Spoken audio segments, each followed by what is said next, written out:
যদি আপনারা না পারেন আমাকে দায়িত্ব দেন,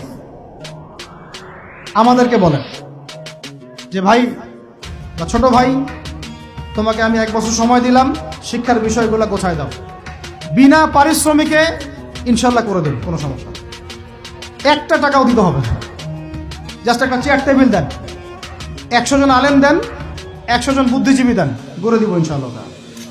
প্লে গ্রুপ থেকে মাস্টার্স পর্যন্ত আমাদের ছেলেমেয়েরা এমন শিক্ষায় শিক্ষিত হবে যেটাকে শরীফের গল্প শেখাবে না ইনশাল্লাহ। বরং আমার ছেলে পাইলটও হবে, বিমানও চালাবে, আমার ছেলে ইনশাল্লাহ হাফেজে করানো হবে ইনশাল্লাহ। আমার মেয়ে ডক্টরও হবে ইনশাল্লাহ, আমার মেয়ে আয়েশা রাদিয়াল্লাহু আনহার মতো মুহাদ্দিসও হবে ইনশাল্লাহ। আমাদের এক ভাই, সে রাজনীতিবিদও হবে ইনশাল্লাহ, জুমার খুতবাও দিতে পারবে ইনশাল্লাহ। আল্লাহর কসম করে বলতেছি, এমন শিক্ষা চালু করা সম্ভব, শুধু আপনারা যদি একটু সৎসাহস দেখান।